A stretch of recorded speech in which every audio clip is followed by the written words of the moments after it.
What's going on, YouTube? Welcome back to Doing Things with E-Dub. Today, we're going to do this chicken pot pie. We're going to put it together. Real simple ingredients. Most of it's store-bought items. You can use your own chicken. As you see, I just basically went to the grocery store and just grabbed some items. You want to make sure you're draining everything properly.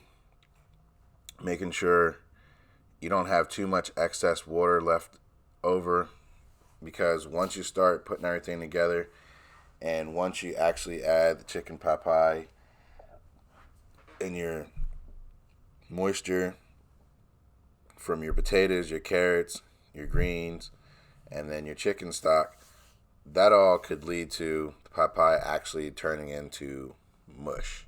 So you just want to be careful with how much liquid you leave in there. As you can see in here, it just has a little bit of liquid. We're going to cook that liquid down in order to put it in the pot. So what I did is I used a strainer to drain some of the excess chicken chunks out of there, because really you just need those for flavor. You don't actually eat those. You can if you want to. I don't. So we just sift through there, get what we need, and we get rid of that extra little bits of chicken. This is a pretty technical process. I mean, you're separating the liquid from the meat, so it does take a good 5 to 10 minutes to get all of that processed chicken out of there and just really get your liquid. You could also just make your own chicken broth if you really wanted to, but like I said, these are all store-bought items, and we kind of just running through it on a quick and easy video for beginners and people who may not know how to break stuff down and do things a lot more technical. So now that you have all that whipped up, you're gonna put that to the side. Check on your vegetables, see they're cooking really good, and you'll let them cook until they're almost completely soft. You don't want it to be mush. You just want it to be soft enough to where once adding the chicken and everything in there, it will actually hold. All right. Add whatever seasons in there, salt and pepper, maybe a little bit of seasoned salt. Not too much onion or garlic powder. You can if you want to, but you don't want to overpower it. Carrots will soak up almost anything that you add to it. And so, for instance, sugar. If you put too much sugar on them, that's all you're going to taste is sugar.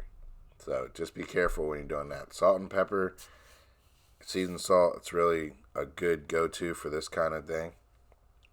So now you go back and you add all that stuff in there, you mix up real well, and you see what your base looks like. So working with your consistency there. And then you go ahead and put your pie crust out. Again, it's a store-bought pie crust. This is not pie crust that I made from scratch. I could have done that. That would have just been a longer video. This is just for, new cooks or moms, dads that just want to make something quick and easy for the kids. All of this stuff is store-bought. So you can go to your local grocery store, grab it, put it together. Real simple and easy.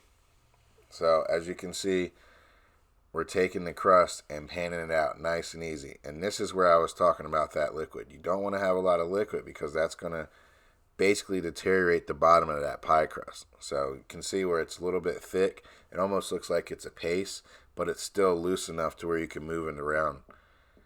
Just fill it in nice and easy. Fill it in really good. Cover all your edges. Make sure you have everything covered. And you have some leftovers if you want to make a second one, or you want to freeze that for another time you want to do it, that's fine. Or, some people make 2 at a time. I think one of these in a certain size, depending on which Pyrex glass you're using, you would probably be good with one for a family of 4. Okay? Depending on how much you guys eat. I know myself, I can eat 2 to 3 pieces alone.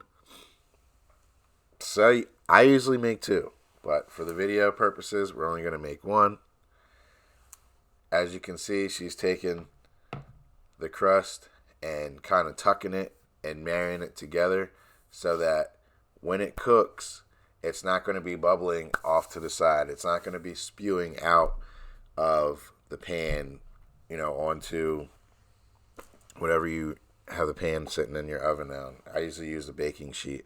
A lot of people might just put it right there on the rack. But you want to make sure you tighten that stuff down so you don't have to worry about it. And press it. Go back and press it. Make sure it's tight. Go back over your work. First couple times that you're making it, you might mess it up. You might have to retrace your steps and figure out where you went wrong. But it's really, really simple. Once you get everything in there, and once you seal your crust, like you see here, the only thing left to do is just really cook it.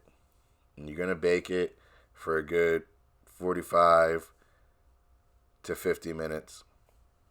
Before you do that, you want to go ahead and put some cuts in it. So you want to go ahead and take a knife and add some cuts in there. This will stop your pie from turning into a basketball. I don't know if you've ever seen the old school commercials where they have those pies and then they have like the little baby birds pop out of them, but it turns into like a bubble before the baby bird pops out. That's kind of the scenario what will happen if you don't go ahead and put the cuts in there. So that prevents that. We just did a star. I mean, you could do 3 slits, right next to each other, or you could do the, tic-tac-toe board. I wouldn't connect them, obviously. You just want to put the slits in there. So that's what it looks like, finished product, when it's all said and done, coming out of the oven. Hey, if you like this video, drop me a comment, let me know. And as always, keep doing things with E-Dub. We'll catch you next time.